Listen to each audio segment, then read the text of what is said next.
Mr. Romántico. Kumusta po kayong lahat, mga giliw naming tagapakinig? Inaanyayahan ko po kayong pakinggan ang pagsasadula ng mga liham kasaysayan ng pag-ibig na padala ng ating mga taga-subaybay at bibigyan buhay ng inyong mga paboritong bituin sa radyo. Mga kasaysayang nagtatampo ng mga pusong sugatan, mga pusong sawi, at mga pusong punong-puno ng pagmamahal. Lahat pong yan sa loob ng kalahating oras dito sa ating dulang. Mr. Romántico.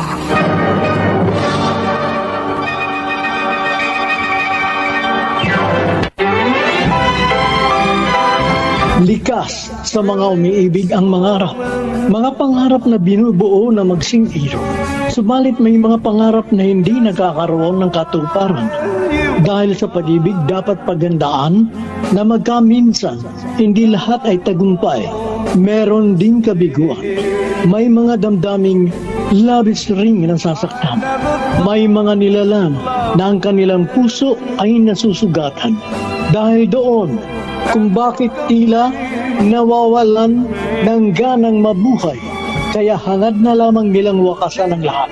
Pagkat hindi nila matanggap ang matinding kasawian na dulot ng pagiging isang in despair. Mga kaibigan, magandang umaga po sa inyong lahat. Narito na ang kasaysayan mula sa Caloocan City, padala na nagpapatago sa pangalang Mark. Dear Mr. Romantico, dati lang akong tagapakinig ng inyong magandang programa at ni sa hinagap, hindi ko naisip na darating ang panahon na magbabahagi rin ako sa iyo ng karanasan ko sa pag-ibig. Isa akong ordinaryong empleyado sa isang opisina na nangarap na magmahal ng isang babaeng makakasama habang buhay. Si Yvette. Ganito ko sisimulan ang kwento ng aking pag-ibig. Yvette, pangarap mo palang umasenso. Oo, Mark. Para balang araw, mapatigil ko na yung mama ko sa pagiging OFW. Matanda na kasi siya. Okay ang pangarap mo. Kaya lang, mahirap lang akong naging boyfriend mo. Ano naman ang kaugnayan ng katayuan mo sa buhay? Sa pangarap ko. Kung mayaman ang naging boyfriend mo, natupad sana agad ang hangad mong umasenso. Mark, ikaw ang pinili ko dahil ikaw ang mahal ko. At mahal rin kita, Yvette.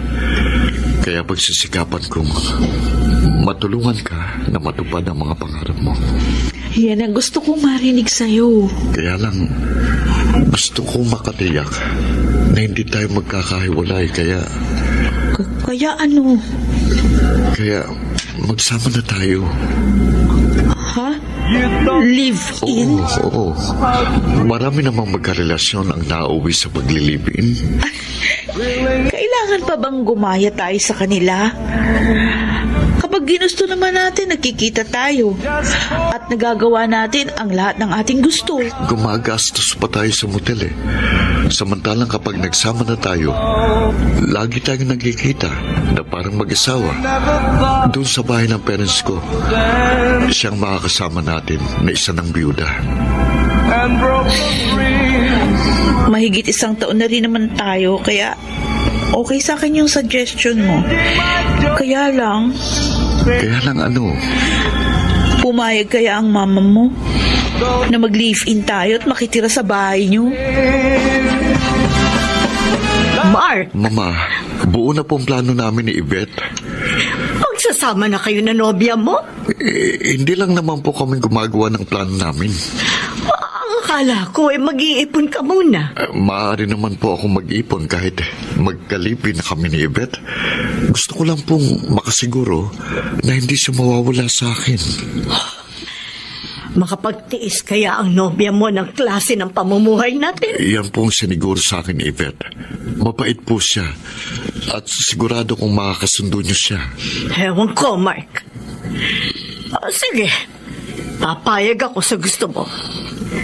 Pero, kapag nagka-problema ako sa nobya mo, ikaw ang sisisihin ko.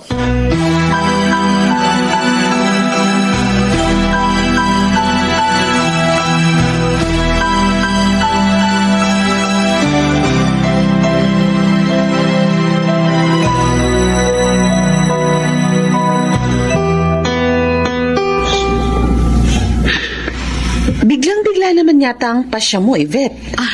Boss, Si boss ka na naman. ikaw ang manager dito sa boutique. Kaya dapat lang, boss ang itawag ko sa'yo. Ano ka ba? Best friend tayo. Ano ba? Hayaan mo na ako. Ikaw na nga bahala. Hindi biglaan yung desisyon ko. Mahigit 1 taon na rin kami ni Mark. At sigurado ako, siya na ang gusto kong makasama habang buhay. Kaya, pumayag ako sa gusto niya. Kaya lang, balitang mahirap makisama sa mga biyanan. Makakapag-adjust naman siguro ako sa bagay na yun. Okay. Hindi na kita kukontrahin o pipigilin sa plano mo. Kaya lang, hindi ka kaya magsisi?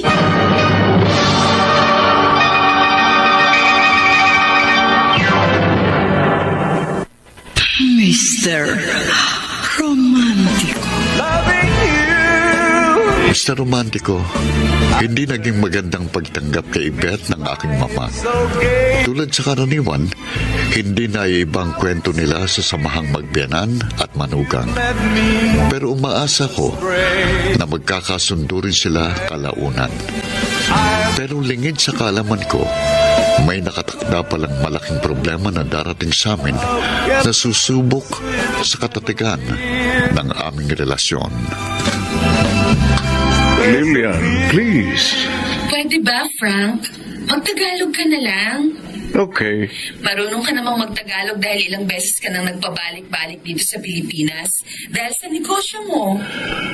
Yung sinasabi ko sa iyo kanina, kaya tinawagan kita. Yung tungkol sa gusto mong magkaroon ng kaibigang Pinay? Oo. May mga Pinay na nagtatrabaho na dyan sa Canada. Karamihan ng mga Filipina dito, mga domestic helper. Wala kang matipuhan sa kanila. It's not that. Kaya lang, mas mabuti kung ikaw na kaibigan ko ang maghahanap para sa akin ng magiging friend ko. Sige na nga. Subukan ko, ha? Tiwala naman ako sa'yo dahil kaibigan ka ng asawa ng pinsan kong naninirahan dyan sa Canada. Kaya nagkakilala tayo at naging magkaibigan. Aasahan ko, ha, Lil? Oo na. Kailan ka kaya may ipakikilala sa aking friend mo dyan sa Philippines na magiging friend ko?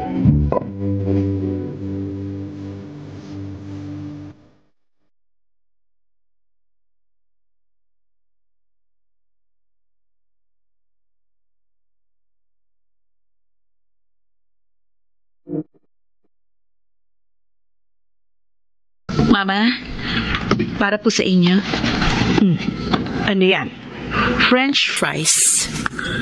Sana, bago ka magpasalubong sa akin ng kahit ano, magtanong ka muna kung ano ang gusto kong ipasalubong mo sa akin. Ay, ayaw niyo po ba ng French fries? Bawal sa akin yan. Magkakasakit pa ako sa ginagawa mo. Oh, I'm sorry po. Hindi ko po alam kasi na masama sa Wag mo inyo. kasi ako laging pinangungunahan. Hindi ko naman kayo pinangungunahan. Ano hindi? Madalas, gusto mo ikaw ang nag-aasikaso sa mga pangangailangan ni Mark. Tungkulin ko po yun sa kanya. Hindi mo naman kabisado ang mga gusto ng anak ko. Mama, Uli-uli, magtanong ka muna sa akin bago ka gumawa ng kahit ano dito sa bahay. opo. Huwag mo akong pinangungunahan, Yvette. Huwag na huwag. Kung gusto mong magkasundo tayo.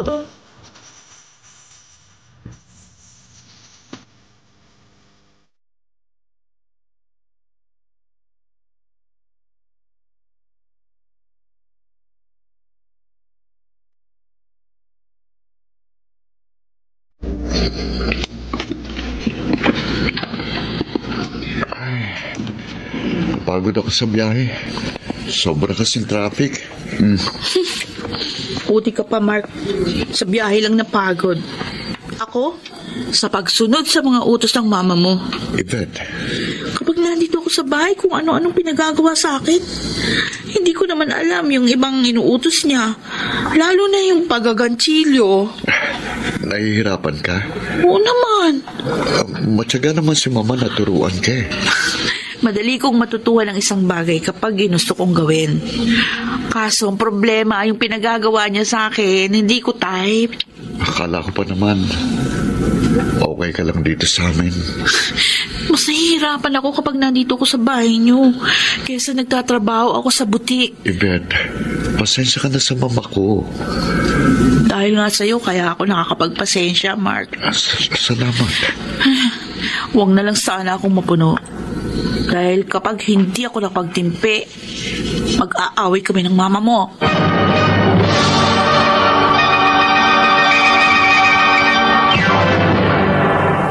Mr. Romantico. Mr. Romantico, habang nagtatagal, ang pagsasama namin ni Yvette kasama ng aking mama, mas lalong lumalala ang hindi nila pagkakaunawa ang dalawa. Bagay na naging dalahin ko rin sa aking buhay.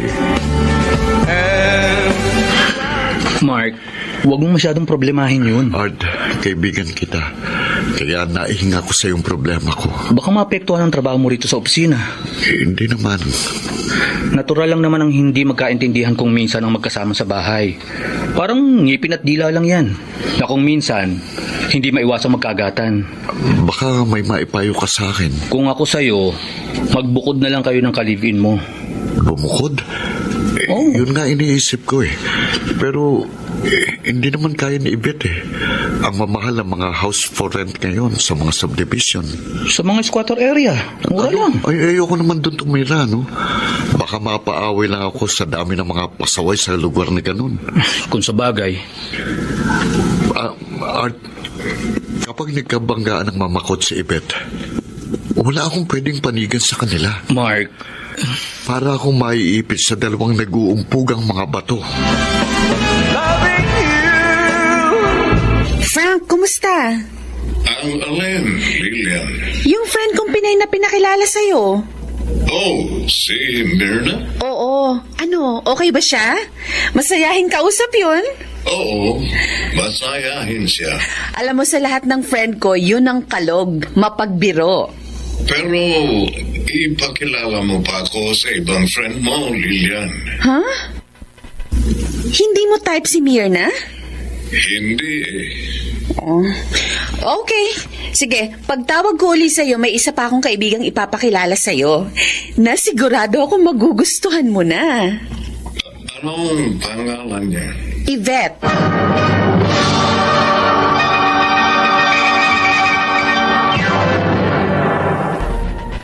Mr. Romantico. Hindi rin Mr. Romantico. Hindi ko maibigay sa kanya ang mga bagay na pinapangarap niya. Pero kahit ganon, punong-puno pa rin ng saya ang pagsasama namin. Dahil sa pagmamahal na nararamdaman namin sa isa't isa.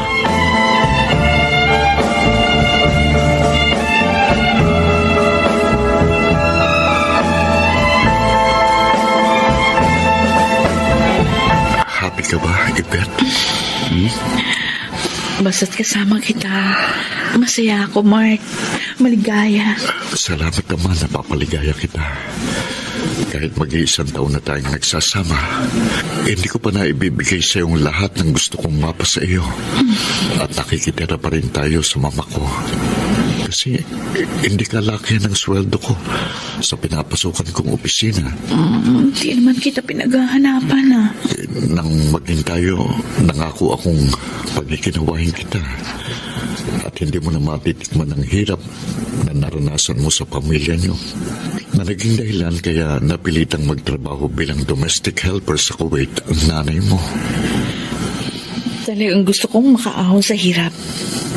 Kaya nga kahit naglilibi na tayo, namamasukan pa rin akong sales lady sa isang butik. Kaya nga nahihiya ako sa iyo Kailangan mo pang tumulong sa akin para magkaroon ng mga gamit na gusto mo. Hindi naman ako nagmamadali. Naniniwala ako, gaganda rin ang buhay natin kapag natupad na natin ang ating mga pangarap. Yun talagang pagsisikapan ko. Ang mag-aral ng computer shop at sari-sari store. Tutulungan kitang matupad ang mga yon. Gagawin kong lahat para wala kang pagsisiyang sumama ka sa akin. Ako rin, Mark. Gagawin ko ang lahat para wala kang pagsisihan na ako ang minahal mo. Ako lang. Talagang ikaw lang ang minahal ko. Ikaw rin lang ang minahal ko. At ikaw lang ang mamahalin ko habang ako'y nabubuhay. Panghabang buhay na nga kaya ang pagsasama natin, Mark. Bakit? May dahilan ba para tayo maghiwalay?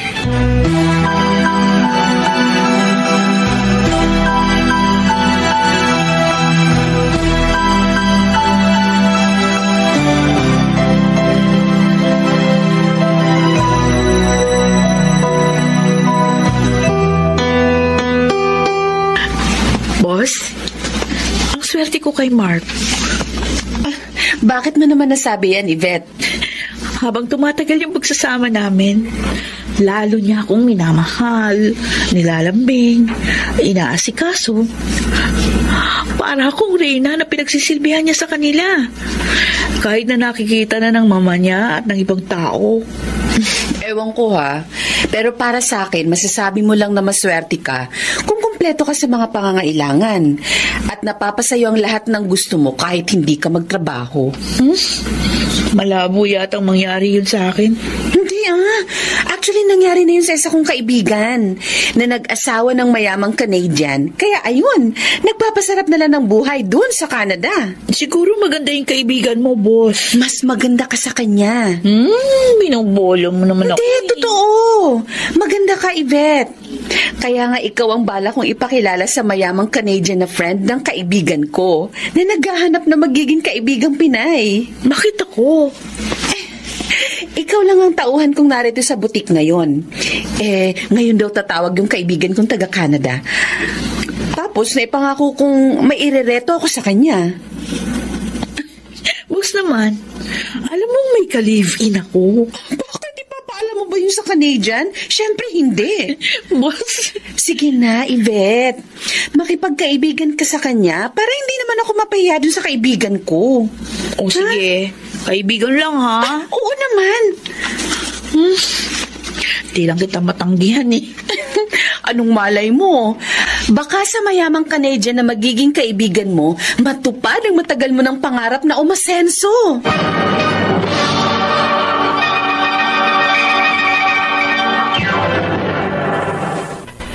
Mr. Romantico. Mr. Romantico, sa pamamagitan ng boss ni Yvette na si Lillian, nakilala niya si Frank, isang Canadian na madali niyang napakapalagayang loob. At yun ay nalingid sa aking kaalaman.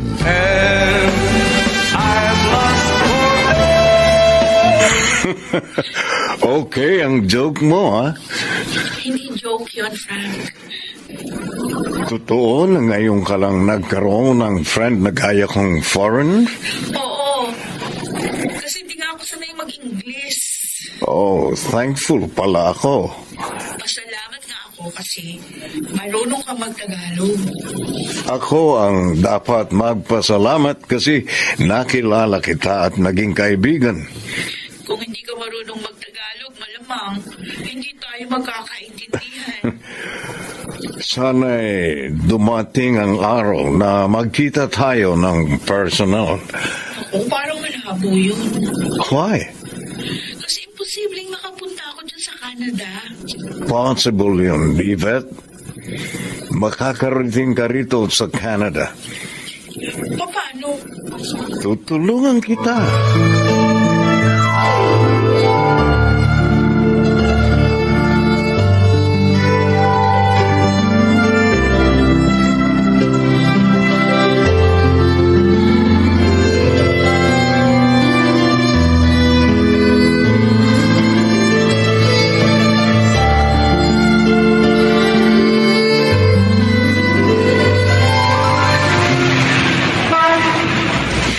Kapag nagkataon, Yvette, hindi ka na mag-aabang ng jeep na masasakyan pa uwi. Magkakaroon ka na ng sarili mo sasakyan. Paano naman mangyayari yun, boss? Dahil kay Frank. Handa nga na siya natulungan ako na makapunta sa Canada. Oh, see? Malamang magkatotoo yun. Pero alam mo, boss, talaga, gusto kong makarating sa ibang bansa. Oo, sa ibang bansa, posibleng matupad ang pangarap mong umasenso. Marami na ngang Pilipino na gumanda ang buhay nung makarating sa Canada. Kaya nga, kay Frank ang pag-asa mong matupad ang iyong pangarap. Kaya wag mo sayangin ang pagkakataon. Wag mong tanggihan ng tulong na posibleng ialok sa'yo ni Frank. Paano si Mark? Kung talagang mahal ka niya, maiintindihan ka niya. At magpaparaya siya para matupad ang iyong mga pangarap. Susubukan ko. Yvette, Ipapaalam ko kay Mark yung tungkol kay Frank.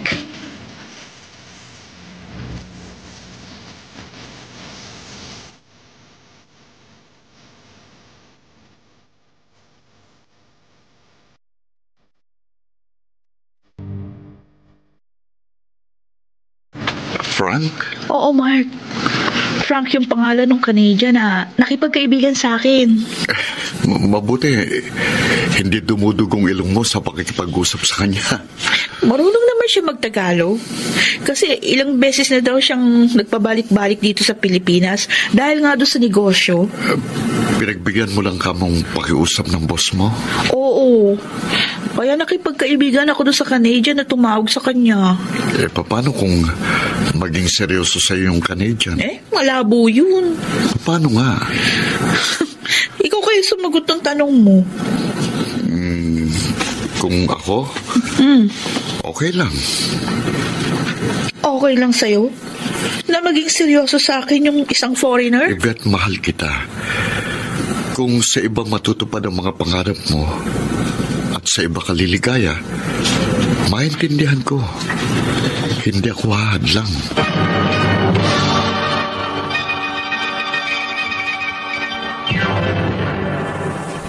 Mr. Romantico. Mr. Romantico, tuluyan na ngang nagkalapit ang loob ni Yvette at ang Canadian na si Frank sa isa't isa. Na kahit sinabi kong okay lang sa akin ang lahat, labis pa rin akong nasaktan.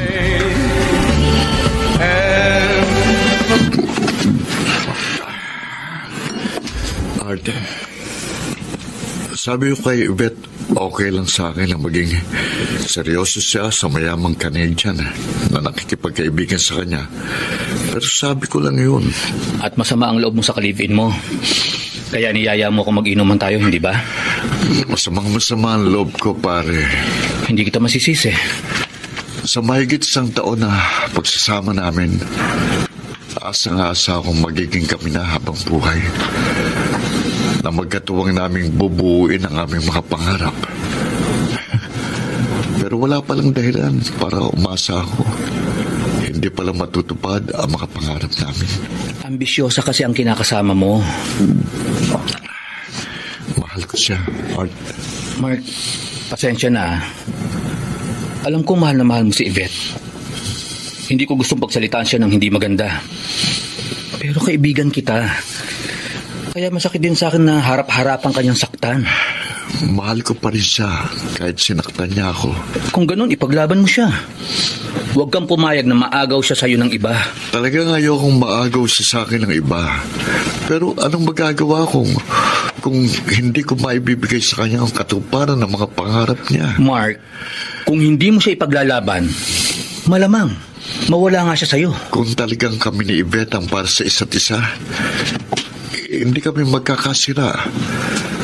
Pero kung mawawala siya sa akin, matatanggap ko, Art. Makakapagpakasakit ako para sa kapakanan at kaligayahan ng babaeng pinakamamahal ko. Hello, Frank! Ano sabi mo? Padadalan mo ko ng 20,000 pesos? Yes, Yvette. Kaya kita tinawagan. Naku, hindi ko yata matatanggap. Magkaibigan na tayo. Ilang araw pa lang tayo magkaibigan. Yvette, Seryoso ako sa iyo. At saka hindi pa tayo nagkikita ng personal. Desidido akong humigit pa sa magkaibigan ng ating turingan. Kaya gusto kitang tulungan. Naku, nakakahiya sa'yo. Wala kang dapat ikahiya sa akin.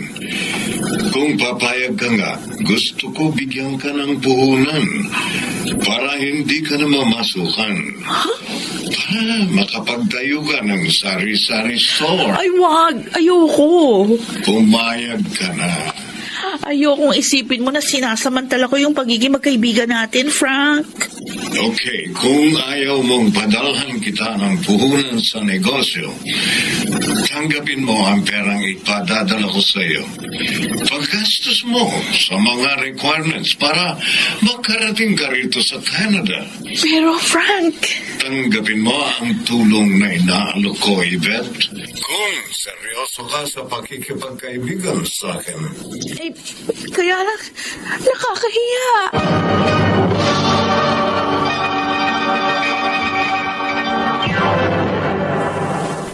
Mr. Romantico. Dear Mr. Romantico, nakaabot sa kaalaman ng aking mama ang tungkol kay Frank at hindi ko siya masisisi kung makaramdam siya ng sama ng loob kay Yvette. Damdamin ng isang ina ang namayani sa kanya. Nasasaktan siya para sa akin at ayaw niyang patuloy akong magbulag-bulagan sa mga nangyayari.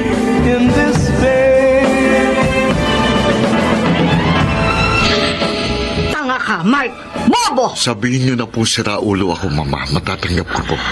Harapan ka ng niloloko ng kinakasama mo. Pumapayag ka. Hindi naman po ako niloloko ni Yvette. Anong hindi?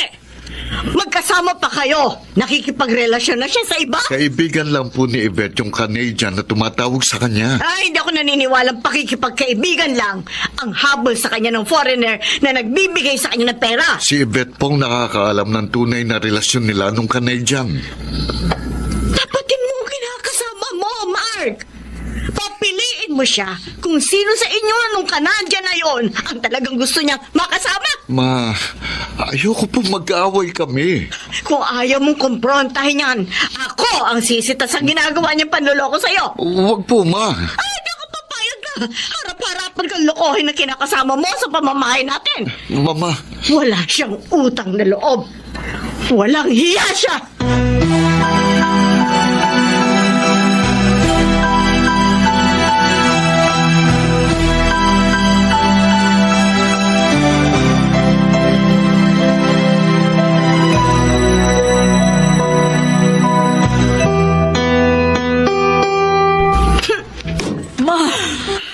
Huwag naman po kayo magalit. Sinasagad mo ang pagtitimpi ko sa'yo, Yvette.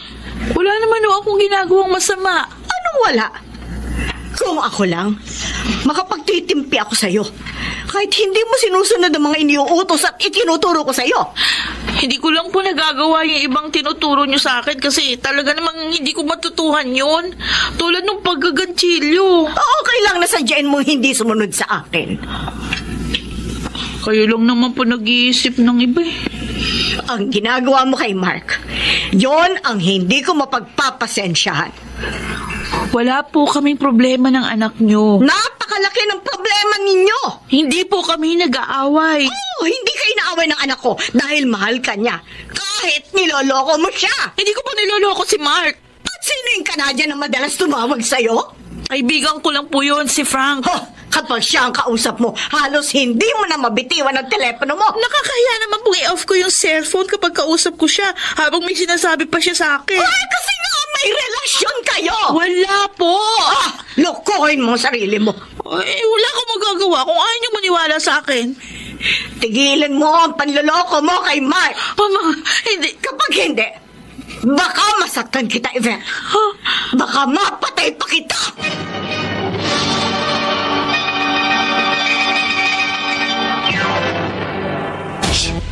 Mr. Romantico. Mr. Romantico, lalong sumidhi ang galit ng mama kay Yvette dahil sa pagpasok ni Frank sa buhay namin. At ako nakakaramdam ng labis na pag-aalala at pangamba sa posibleng pagkawala ng mahal ko sa aking buhay. Art, kahit anong ginagawa ko, hindi mabura sa isip kong pag-aalala na isang araw mawawala na sa akin si Yvette. Mark, huwag kang patalo sa problema. Pati mga trabaho ko rito sa opisina naapektuhan na. Narinig ko nga minsan nung mapagalitan ka ni boss. Kasi nga, nagkamali ako sa ipinatrabaho niya sa akin dahil sa pamumroblema ko yun kay Yvette. Kung ako sa'yo, tatapatin ko na ang kinakasama mo para hindi ka naman problema sa kanya. Art, papiliin mo siya kung sino ang mas mahalaga sa kanya. Ikaw ba o ang kaibigan niyang Canadian?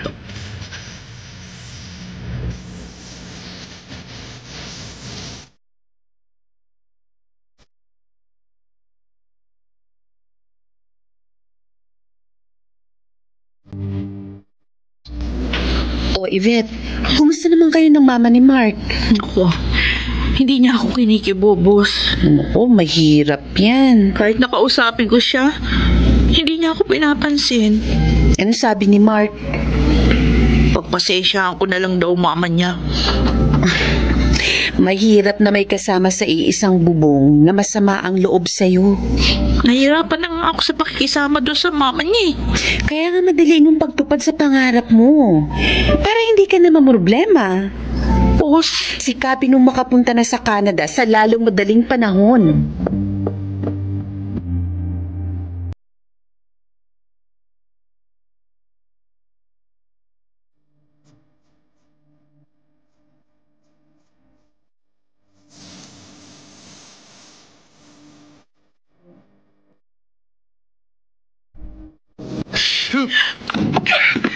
Mark, huwag ka magalit.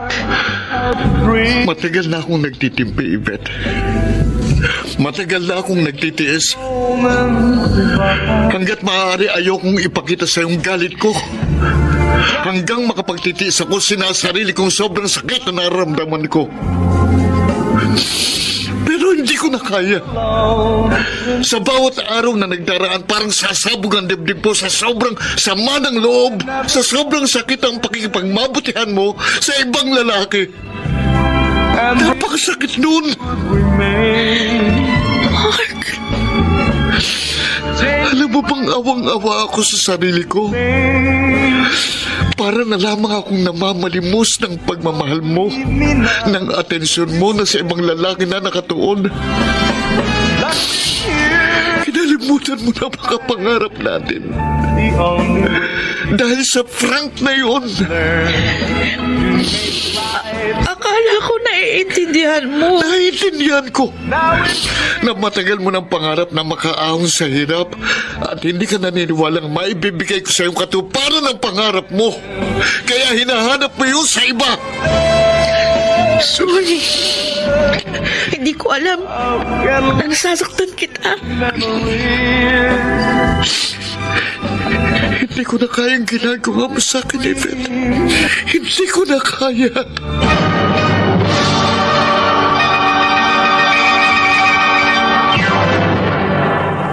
Mr. Romantico. Mr. Romantico, sobrang hirap ng kalooban ang nadarama ko ng mga sandaling yon. Bawat katagang binibitiwan ko ay mga salitang sumusugat sa aking puso na hindi nalilingid sa mga mata ng aking mama. Mark, hindi na magandang nangyayari sa pagsasama ninyo ni Yvette. Umaasa pa rin po ako, Mama, na magkakaayos kami. Paano kayo magkakaayos? Ayaw tigilan ni Yvette ang pakikipagkaibigan doon sa Canadian na madalas niyang kausap sa telepono.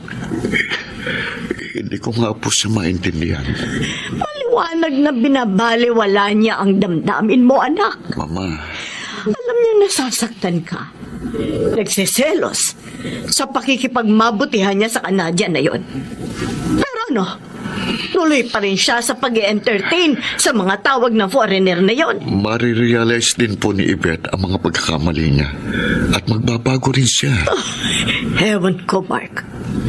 Ang nararamdaman ko, hindi na magtatagal ang pagsasama ninyo ni Yvette. Malapit na siyang mawala sa buhay mo.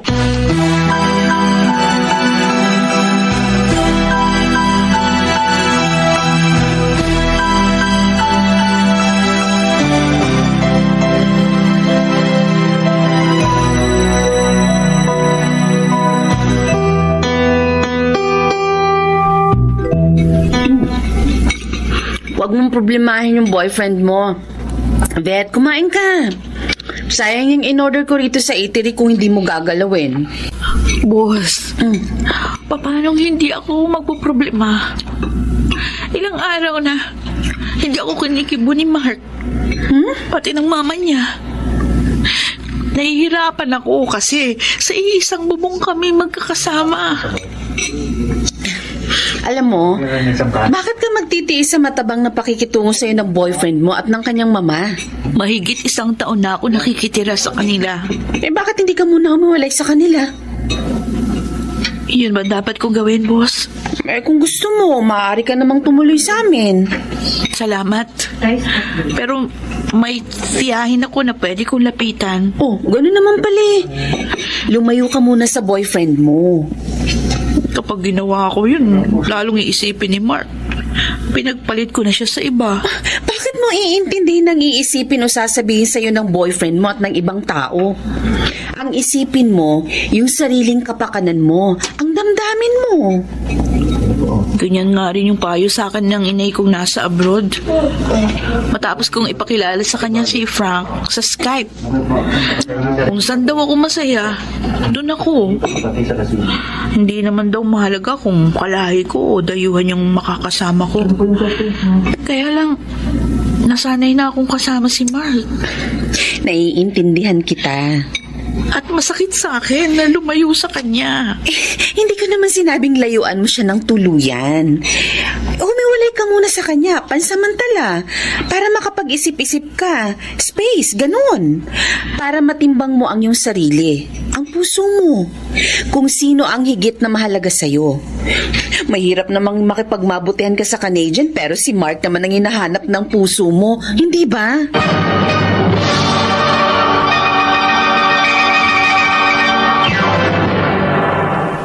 Mr. Romantico.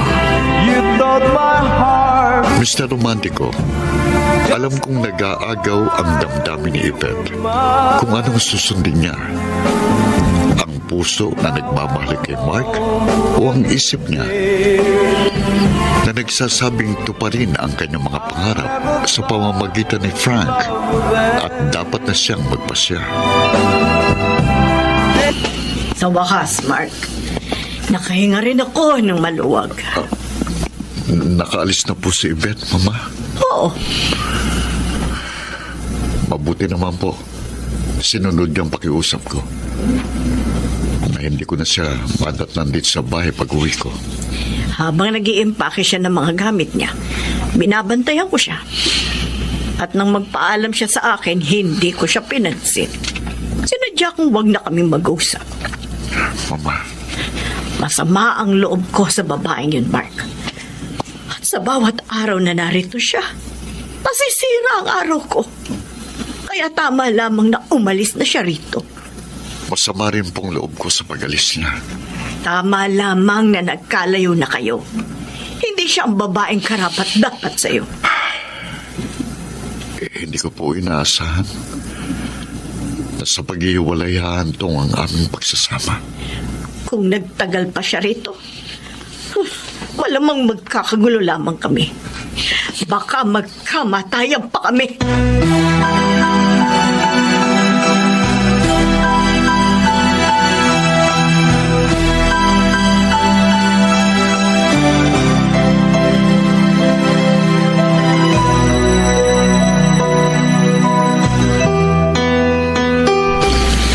Yvette, dapat magsaya ka.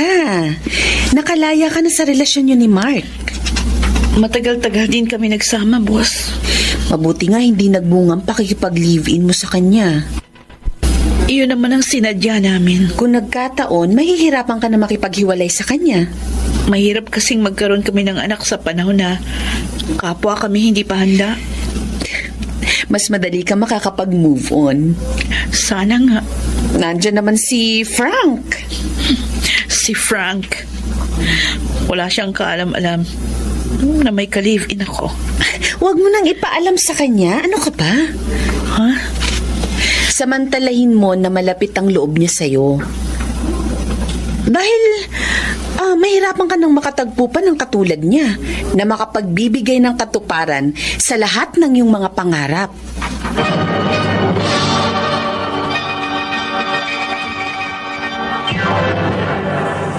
Mr. Romantico. Mr. Romantico, handa ng lahat ng mga plano ni Yvette at ni Frank. Ngunit siguro, dininig ng Diyos ang mga panalangin ko na paglinawin niya ang isipan ng aking mahal at bumalik sa piling ko upang ituloy ang naudlot naming pagsasama at pagmamahalan. Yvette, malungkot ka. Hindi, Frank. Hindi mo man aminin, halata kong may problema ka. Iniisip ko kasi yung mother ko na nasa abroad nung tumawag ka. Naaawa ako sa kanya dahil mahirap yung trabaho niya doon. Matanda na siya pero patuloy pa rin siya nagtitiis ng hirap at nagsasakripisyo. Ang mother mo nga kaya ang problema mo o ako? Wala akong problema sa iyo. Sinabi ko noon pa sa iyo, seryoso ako sa iyo. Gusto kong pakasalan ka para magkasama tayo habang buhay. Pero hindi ko ipipilit ang sarili ko sa iyo kung hindi ka seryoso sa akin. Frank.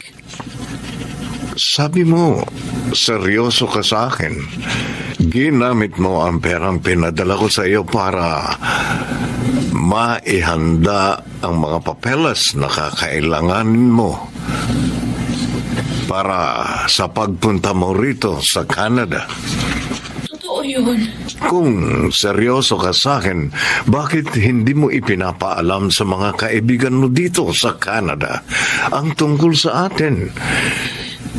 Naging kaibigan mo na rin sila nang magkakilala tayo. Kasi... Tapatin mo ko, Yvette, at maiintindihan kita. Bigyan mo muna ako ng kaunting panahon, Frank. At isang araw, ipapaalam ko sa iyo ang lahat. Ang totoong nararamdaman ko para sa iyo.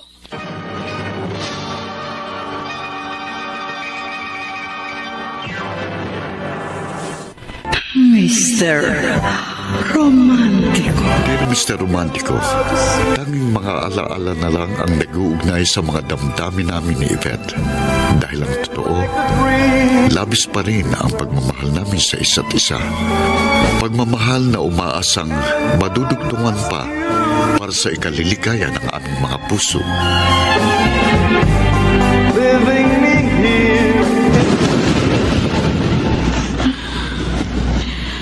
Dati, sa tabing dagat na ito, dito kami madalas magkasamang mamasyal ni Mark. Yvette, pangarap mo palang umasenso. Oo, Mark. Para balang araw, mapatigil ko na ang mama ko sa pagiging OFW. Matanda na kasi siya. Okay ang pangarap mo. Kaya lang, mahirap lang ang naging boyfriend mo. Ano naman ang kaugnayan ng katayuan mo sa buhay sa pangarap ko? Kung mayaman ang naging boyfriend mo, natupad sana agad ang hangad mong masenso. Mark, ikaw ang pinili ko dahil ikaw ang mahal ko. At mahal rin kita, Yvette. Kaya Kaya pagsisikapan kong matulungan ka na matupad ang pangarap mo.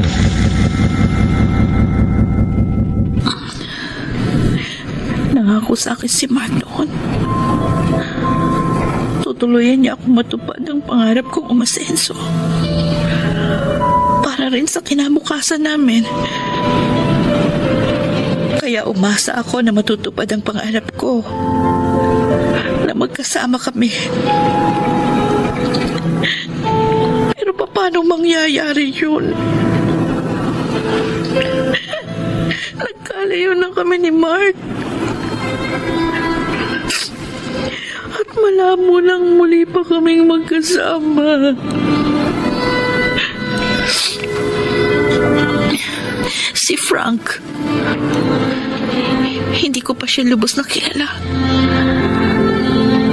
Pero dama ko, tapat siya sa akin. Mahal niya ako. Katunayan, ang pag-aalok niya sa akin ng kasal. Ang kasal na hindi minsan man naalok sa akin ni Mark.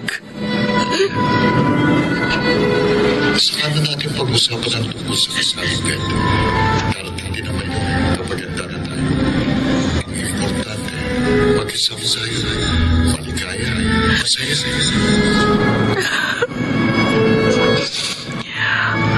Maraming masasayang sandali akong natikman sa piling mo, Mark. Pero iba ang pangako ni Frank. Sabihin mo lang na mahal mo rin ako, Yvette. Pakakasalan agad kita. Pagiginhawain, ikaw at ang ating magiging mga anak. Dama ko. Tapat si Frank sa mga sinasabi niya sa akin. At tototohanin niya, nabigyan ako ng magandang kinabukasan at pakakasalan. Pero hindi si Frank ang pangarap kong makatabi sa pagharap sa altar. Hindi siya ang gusto kong makasama habang buhay, kundi si Mark. Si Mark.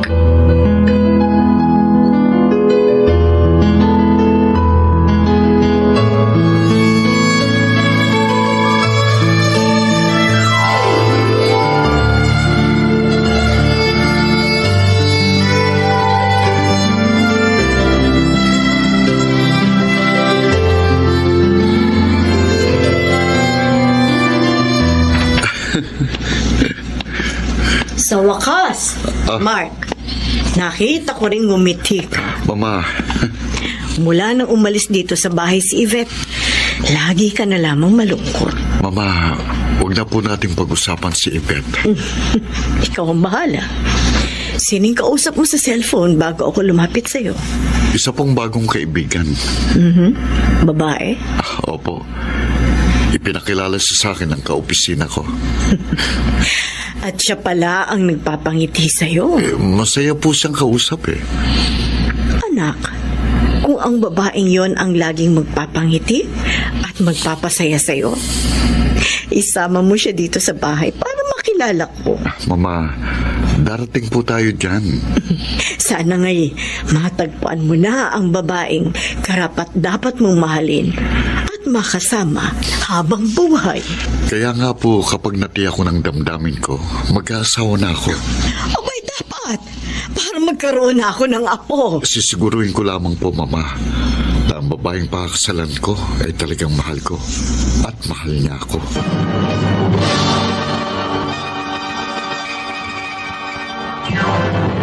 Mr. Romantico. Loving you has been the only way. Mr. Romantico, I've learned hindi pa ako handang magmahal. it's okay. Pero ang totoo, gusto ko na rin maging masaya. Gusto kong sundin ang mama sa kagustuhan niya na muli akong maghanap ng panibagong pag-ibig. Pero hindi ko magawa. Dahil umaasa ako na muli kaming magkakabalikan ni Yvette. Love's sweet memory.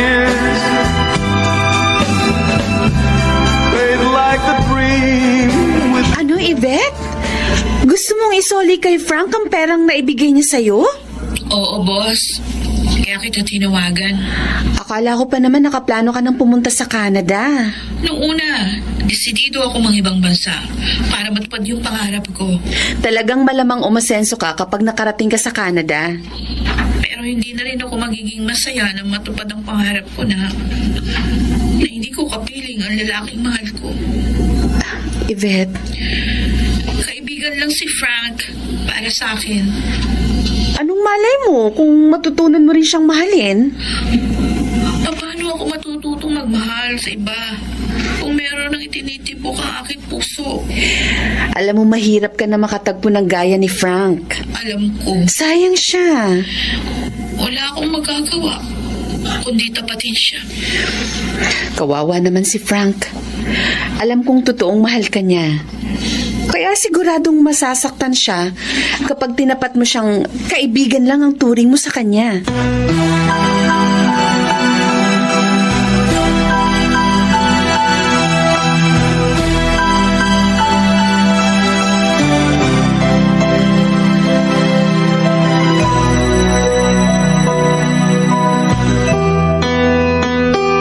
Yvette, nagbibiro ka.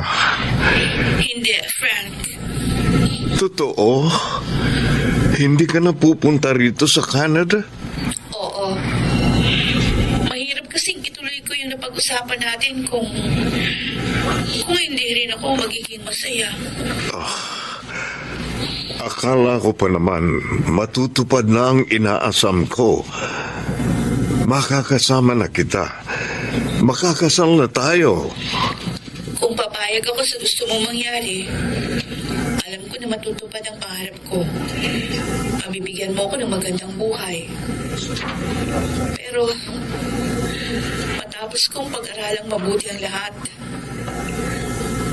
na-realize ko, Fran, na wala sa mga material na bagay ang aking ikaliligaya. Naiintindihan ko. Makakatagpo ka rin ng babaeng mamahalin mo, Frank, nang higit pa sa akin. I don't know, Yvette. Sa maikling panahon na nagkakilala tayo, minahal na kita. Minahal kita ng higit sa buhay ko. At ikaw na ang babaeng pinangarap kong makasama habang buhay. But I'm sorry, Frank. Okay lang. Mabait ka. At hindi ako madali kang mahalin. Pero, para sa akin, kaibigan lang ang turing ko sa'yo. Hangad ko ang kaligayahan mo, Yvette. Salamat. Good luck. And goodbye.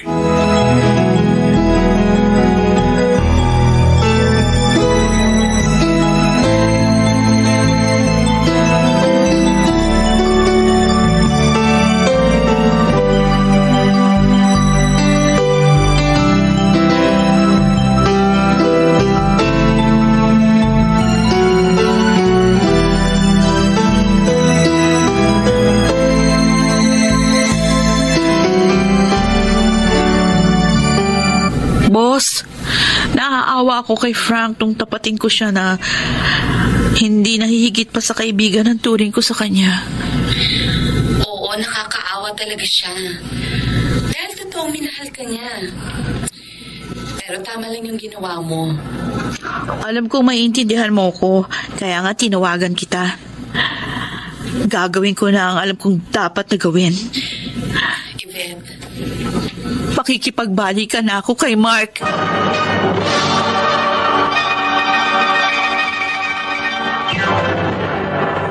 Mr. Romantico. Loving you has been the only way. Mr. Romantico, I've learned. tila ba dininig ng kapalaran ang aking pakiusap na bumalik sa piling ko sa Yvette? Now it's Pero sabi nga, hindi natin hawak ang kapalaran ng bawat tao o bawat relasyon dahil lahat ng bagay ay may katapusan. How can love's sweet memories? Mark, Oh, Yvette, ikaw pala. ikaw pala yung nasundan kong nakapila dito sa food court. Dito pa rin ako madalas mag-lunch kapag lumalabas ako. Alam ko, gaya ng dati. Nung tayo pa.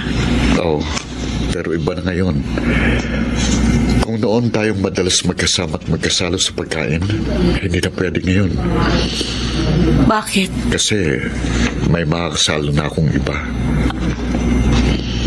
May iba ka na? Oo, ayun sa isang table. Bago pa lang kami na nagkakakilala. Bago pa lang ako naliligaw sa kanya. Pero nagkakaintindihan kami at masaya. Sa maikling panahon na nagkahiwalay tayo, may kapalit na agad ako sa puso mo. Yvette, hindi siya mahirap mahalin. Napakabait niya. At nasa kanya na ang katangiang hinahanap ng isang lalaki sa isang babae. Paano ako, Mark? Hindi mo na ba ako mahal? Naging malaking bahagi ka ng buhay ko, Yvette. Nasaktan ako ng labis na magkahiwalay tayo. Pero ang paghihiwalay natin yon ang nagturo sa puso ko para mahanap ang babaeng dapat kong mahalin na walang ibang iniisip kundi ang magmahal ng walang anumang kondisyon. At aaminin ko na sa maikling panahon na nakilala ko siya, nabaling lahat sa kanyang pagmamahal na dating iniuukol ko sa iyo. Kaya sana mapatawad mo ako. Wala kang kasalanan. At nauunawaan kita. Mapalad siya.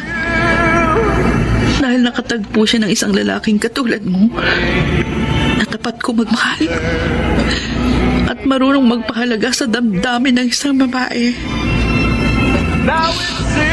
Mark, ako ang humihingi ng kapatawaran sa iyo dahil naging mahina ako, naging makasarili, dahil sa ambisyon kong umasenso. I'm so sorry. Hangad kong kaligayahan yung dalawa. Salamat.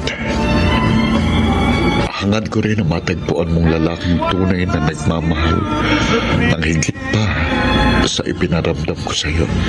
Alam ko, matatagpuan mo rin siya. Salamat.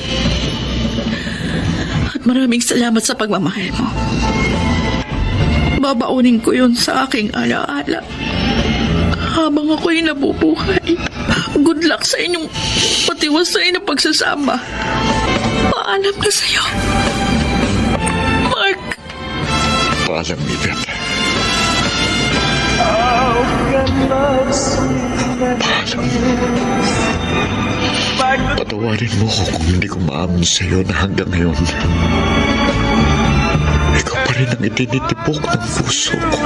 Mahal pa rin kita. Masakit sa akin na makita kang humahakbang papalayo sa akin. Pero kailangan kong tanggapin. Dahil alam kong marami kang mga pangarap na gustong matupad na hindi ko kayang ibigay sa'yo. Handa akong magpakasakit para maging masaya ka. Hindi man madali ang limutin ka, pero gagawin ko. Pipilitin kong maibaling sa ibang pagmamahal na iniukol ko sa iyo. At ipinapangako ko, magiging tapat ako sa kanya. Hindi ko siya sasaktan at ipagpapalit sa anumang material na bagay sa mundo. Goodbye, Yvette. At gusto kong aminin sa sarili ko sa huling pagkakataon, I love you very much.